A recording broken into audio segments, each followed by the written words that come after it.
Olá, bom final de tarde, seja bem-vindo. Estamos começando mais uma edição do Destaque Rural Notícias. A partir de agora, as notícias e as informações do agronegócio, também da economia, a previsão do tempo para o dia e também as cotações dos grãos. Alguns destaques hoje no nosso Destaque Rural Notícias foram divulgados pelo USDA, Departamento de Agricultura dos Estados Unidos, alguns dados que a gente vai trazer aqui. Também temos dados do IBGE e também da Conab aí com estimativas, né, de safra 2018-2019. Também a gente vai ficar sabendo como é que foi o dólar e também a Bolsa de Valores nesta terça-feira, dia 12 de junho. A partir de agora, então, no Destaque Rural Notícias. Patrocínio Bortolini Imóveis. Vamos começar então com alguns dados internacionais relacionados aos Estados Unidos. Primeiro, que nos Estados Unidos os embarques semanais de milho alcançaram 1.400.000 toneladas. Os embarques de soja semanais chegaram a 644.000 toneladas. E o USDA divulgou hoje algumas estatísticas, né, relacionadas à produção de lá, que 35% das lavouras de trigo de inverno nos Estados Unidos apresentam condições ruins. Outro dado, 70% das lavouras de trigo de primavera estão em boas condições. 77% das lavouras de milho em todos os Estados Unidos apresentam boas condições. 74% das lavouras de soja estão também com boas condições. A colheita do trigo de inverno nos Estados Unidos chegou a 14% da área. E também, ainda internacionalmente falando, importações de soja pela China caíram 3% no acumulado do ano de 2018, de janeiro até maio.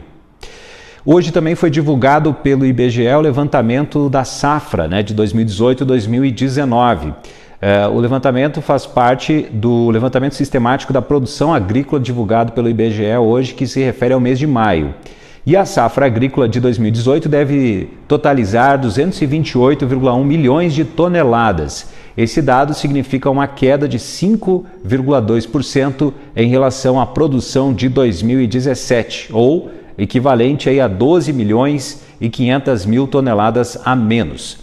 O resultado é 1.900.000 toneladas menor que o estimado pelo levantamento de abril, ou um recuo de 0,8%, né, em relação maio-abril. Em 2017, a safra somou 240,6 milhões de toneladas.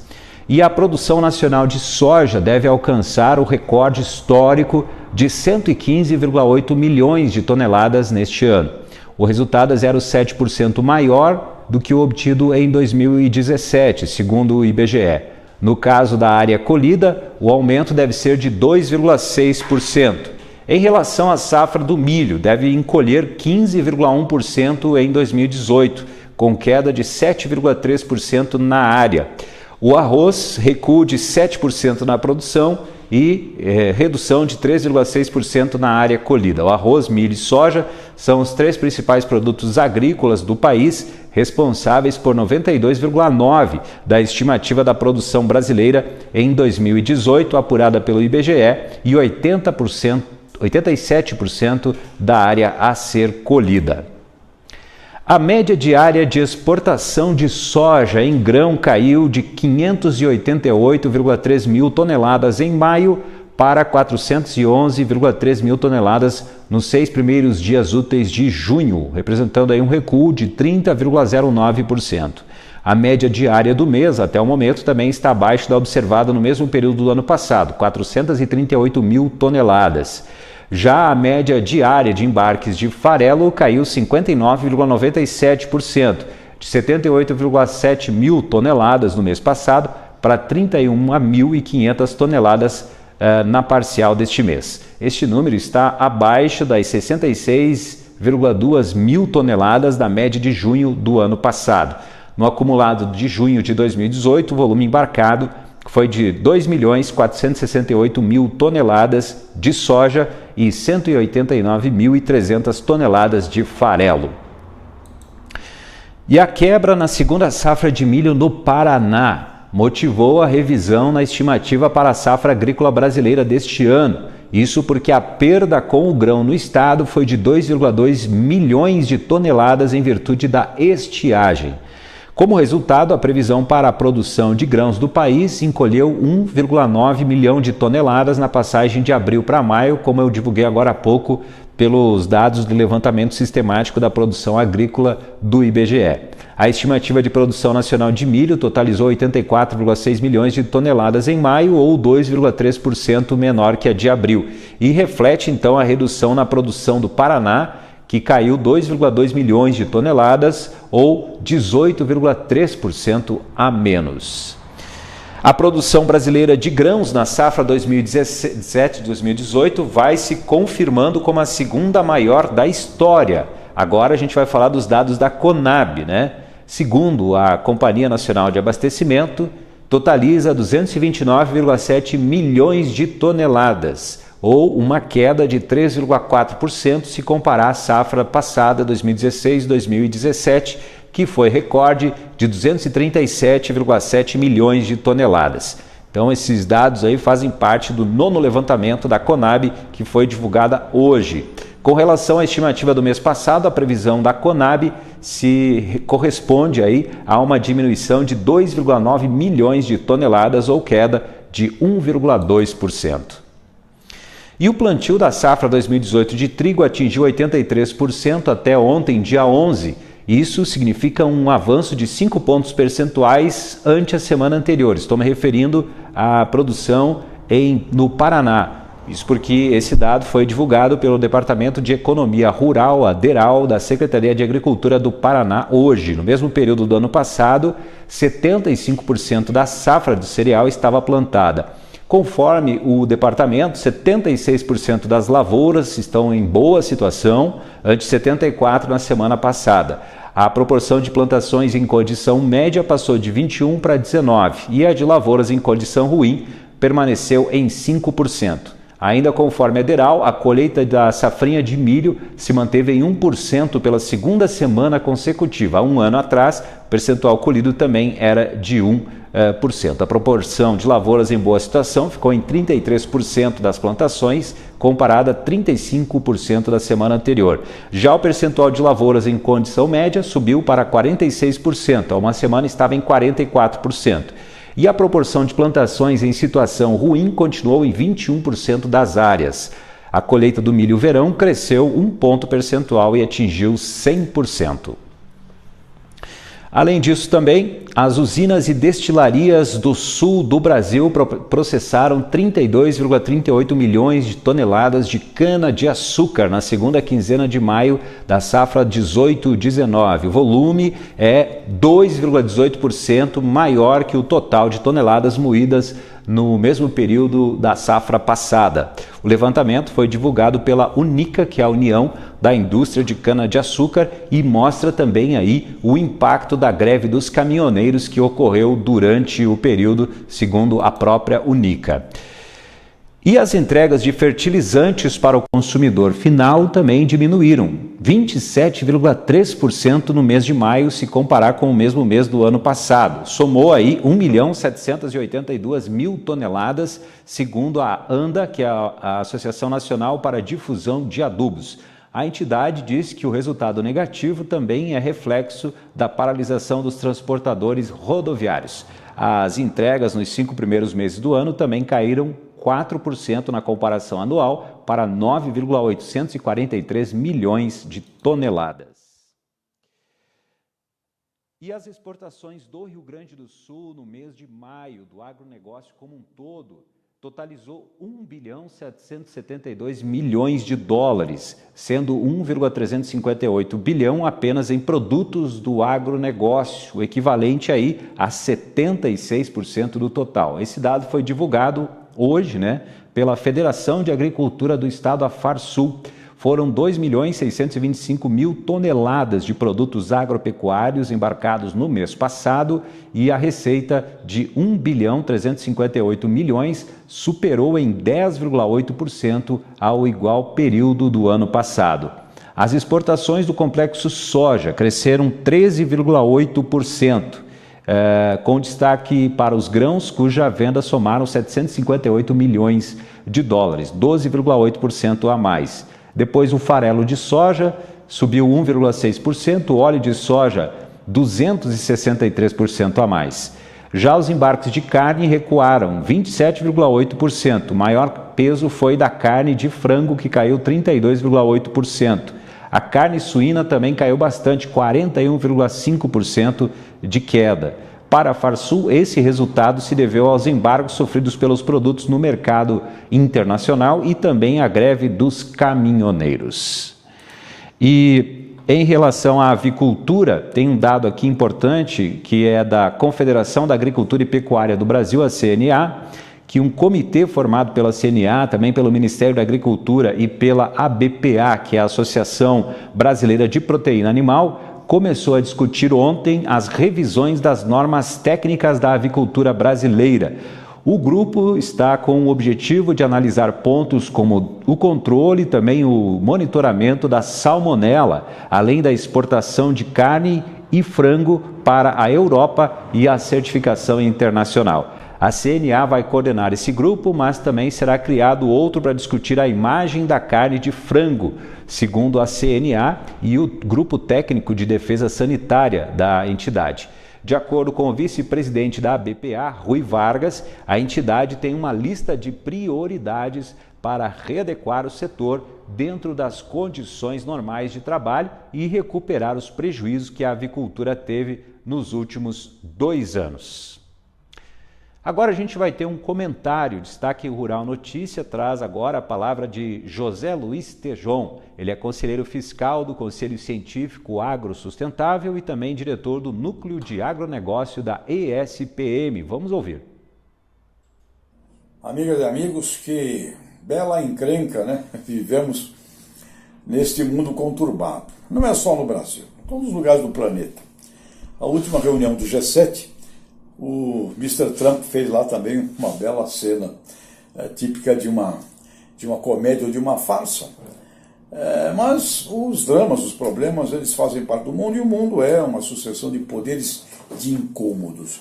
Agora, com relação ao nosso agronegócio, está na hora das entidades se unirem. Nós temos muitas entidades representativas do agro, diversas, distintas, e não somos unidos. Nós precisamos criar uma central única de vozes com relação àquilo que é fundamental no agro, com relação à parte da vigilância sanitária, com relação aos nossos fluxos de comércio, com relação àquilo que tem que ser feito, e quando nós postergamos, mais cedo ou mais tarde pagamos um preço gigantesco, como é o caso dos nossos modais de transporte. O que nós precisamos fazer com relação à diminuição de burocracias que são gigantescas, imensas, no país todo, mas no agro também. E nós temos que entender que agronegócio não se faz só. Agronegócio é um sistema, uma cadeia produtiva que nasce desde a genética, da ciência, da pesquisa, e termina naquilo que o consumidor final pensa, sabe a respeito dos alimentos, da ciência, de como são preparados e processados esses alimentos, com relação aos aspectos da saúde. Agronegócio é sinônimo de saúde. E saúde é uma interpretação que varia muito conforme a educação das pessoas. Portanto, o agronegócio é um sistema inteiro.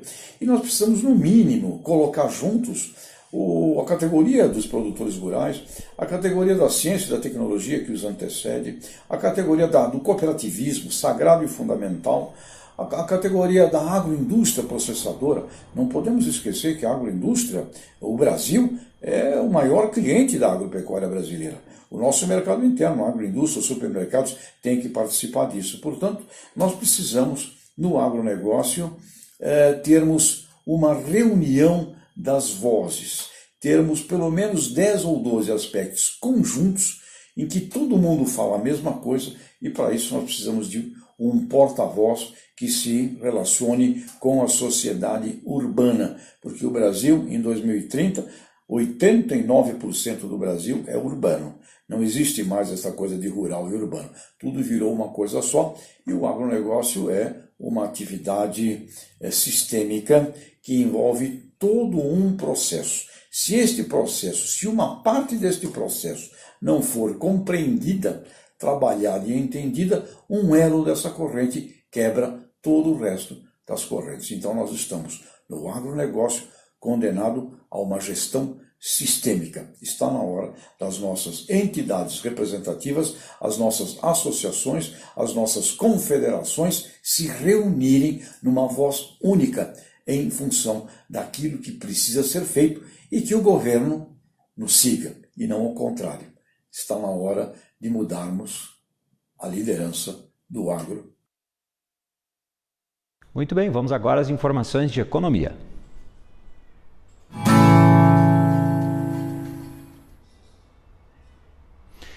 Trazendo aqui uma informação internacional, vamos falar sobre que o Banco Central da República Argentina manteve em 40% a taxa básica de juros da economia de lá. Inclusive, o Banco Central de lá citou o compromisso com as novas metas de inflação determinadas no acordo de 50 bilhões de dólares na semana passada com o Fundo Monetário Internacional, o FMI.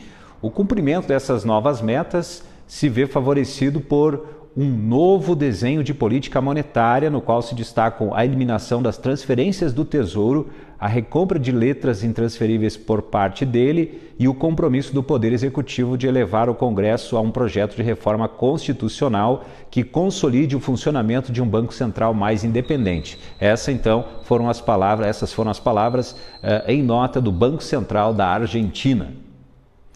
O presidente da Federação Nacional de Previdência Privada e Vida e CEO da Zurich do Brasil, Edson Luiz Franco, disse que a maioria dos brasileiros desconhece a existência de outras formas de proteção social e não supõe que haja outras alternativas à proteção que esperam ser dever do Estado. Ele falou com base em uma pesquisa que foi feita pelo Instituto Ipsos em parceria com a FENAPREV, que mostra que os brasileiros não compreenderam ainda que a Previdência Social está em desequilíbrio e pode chegar a um ponto de colapso.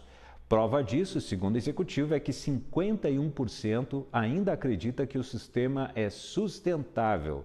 Apenas 28% entendem que a insustentabilidade do sistema existe, mas 51% pretendem se aposentar antes dos 65 anos. Outros 20% querem se aposentar antes dos 60 anos. E só 20% admite se aposentar com 65 anos de idade ou mais. Aí então chegou-se à conclusão de que é melhor, que é importante, que é imprescindível, o brasileiro melhorar o nível de entendimento, além de redemocratizar o acesso das pessoas, dos indivíduos e das empresas aos instrumentos privados de proteção social. E também o Franco afirmou que ainda é alto o déficit de proteção de renda e potencial alcance dos produtos privados que propiciem essa proteção. E citou que hoje esses produtos que constituem eficiente veículo para universalizar os chamados seguros inclusivos direcionados ao público de mais baixa renda representa apenas 0,5% do PIB, mostrando aí um certo desconhecimento por parte das pessoas, de previdência privada, que pode ser uma alternativa à previdência normal do Estado. Mas parece que os brasileiros ainda desconhecem, a maioria, esse tipo de proteção previdenciária. Vamos falar agora sobre o presidente o ministro da Fazenda, o Eduardo Guardia, que ontem falou sobre a greve dos caminhoneiros. E ele admitiu que a greve, a paralisação, realmente trouxe prejuízos para o país. Mesmo assim, o ministro da Fazenda avaliou que a economia já voltou ao normal e retomou a sua trajetória de crescimento. A declaração foi dada ontem à tarde na 5ª Conferência Anual do Goldman Sachs do Brasil. Ele disse que não há dúvida de que a greve teve os prejuízos, teve os impactos para o país, porque foi uma paralisação aí de 10 dias, teve desabastecimento, afetou setores da economia, inclusive a atividade dos próprios caminhoneiros. E agora, segundo o Guardia, o Ministério da Fazenda vai continuar discutindo e calculando o impacto disso, e aí ele disse que tem muitos números que parecem excessivos. Mesmo assim, né, ontem foi divulgado uma perspectiva de que existe aí a possibilidade de ter 1,94% de aceleração do PIB neste ano de 2018. Quem está dizendo isso é o mercado financeiro, os economistas do mercado financeiro que responderam então a pesquisa Focus do Banco Central e foi divulgada ontem. Na semana passada estava a estimativa em 2,18%. Então tem caído aí realmente, né, essa perspectiva de crescimento econômico para o Brasil. Mesmo assim, o ministro da Fazenda acha que essa situação vai ser um pouco diferente. Vamos aguardar os fatos, mas o que a gente percebe é que existe uma expectativa menor do que tinha no início do ano, por exemplo, e ainda mais com as incertezas, especialmente com a questão do momento político em que o Brasil vive agora, próximo das eleições, mas sem uma definição do que pode aí representar essas eleições para o futuro do país. Tenho aqui dados também que foram divulgados pelo Banco Central hoje, que se refere a como é que está o lucro dos bancos. O Banco Central divulgou o chamado Relatório de Economia Bancária e esse relatório diz que o lucro dos bancos correspondeu a 14,04% do custo do crédito para famílias e empresas. E, além disso, também os custos do crédito são compostos por 38,27% de inadimplência, 25,55% são despesas administrativas e 22,13% são relacionados aos tributos. Em relação ao ano passado, porque esses dados que foram divulgados hoje pelo Banco Central, eles se referem ao ano de 2017, então em relação ao ano de 2016, o lucro respondeu por 14,41% do custo do crédito para o tomador. A inadimplência por 38,57% do crédito, as despesas administrativas 24,23% e os tributos 22,79%. Presidentes de duas entidades do setor industrial se reuniram com o presidente da República, Michel Temer, e apresentaram então demandas referentes às consequências ainda da paralisação dos caminhoneiros, que encerrou aí há alguns dias. O presidente da Federação das Indústrias do Estado do Rio de Janeiro, Firjan, Eduardo Vieira, ele criticou o que chamou de rigidez do preço da tabela de fretes mínimos proposta pelo governo para chegar então a um acordo com os caminhoneiros. E também foi sugerido que os contratos prevejam uma alteração nos preços em caso de mudança nos custos de transporte, para não ter então prejuízo para transportadores e nem para a indústria. Já para o presidente da Câmara Brasileira da Indústria da Construção, José Carlos Martins, o problema maior não é a tabela de frete, de preço do frete, né? Mas sim a política de reajuste diário da Petrobras, que também foi alvo de reclamação dos caminhoneiros. Temos aqui dados relacionados à capacidade útil disponível no Brasil para armazenamento de alimentos. Esse dado foi divulgado hoje pelo IBGE também e, segundo os números, essa capacidade de armazenamento de alimentos no Brasil caiu 0,6% do primeiro para o segundo semestre do ano passado, 2017, totalizando aí 167 milhões de toneladas. Os silos predominaram no segundo semestre com 78,8 milhões de toneladas, representando aí 47,2% da capacidade útil total do país. Apesar disso, teve uma queda de 0,5% na capacidade desse tipo de local de estocagem. Os armazéns graneleiros e granelizados, que são responsáveis por 37,8% da armazenagem nacional, atingiram 63,1 milhões de toneladas de capacidade útil armazenável, apresentando um crescimento de 0,1%. E os armazéns convencionais, estruturais e infláveis somaram 25,1 milhões de toneladas, uma queda de 2,5% em relação ao primeiro semestre de 2017. Para finalizar as informações de economia agora, vamos ao dólar e à Bolsa de Valores. O índice Bovespa teve hoje um pregão de volatilidade, seguiu o dia misto dos índices norte-americanos, com os investidores se preparando para a decisão do Federal Reserve, que vai ser amanhã, quarta-feira.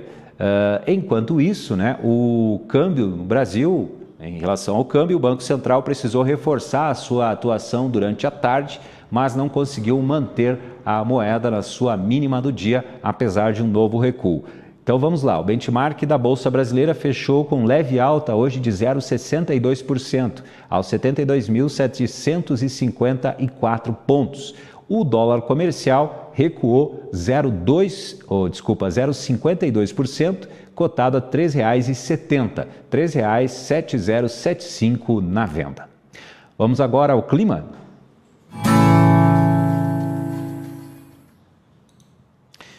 Vamos então trazer as informações da previsão do tempo para saber como é que fica o clima, né? Para amanhã, quarta-feira, dia 13 de junho, a gente começa então pelo sul do Brasil. A gente pode perceber ali então as imagens do mapa, que é de tempo bom na maior parte do sul do país, né? Para amanhã, quarta-feira. Previsão então diz assim, ó, frente fria provoca chuva no norte e no leste do Paraná. Nas outras áreas do sul, ar frio provoca diminuição das nuvens e queda de temperatura, faz frio. No litoral, o mar fica agitado, previsão então para a região sul. Vamos agora para a região centro-oeste. Para amanhã, quarta-feira, dia 13. Previsão de frente fria deixando o céu nublado, provocando chuva, chuvisco e queda de temperatura no centro-leste, sul e nordeste de Mato Grosso no sul e também no sul e no oeste do Mato Grosso. Faz frio, dia de sol nas outras áreas do centro-oeste. E agora é hora das cotações.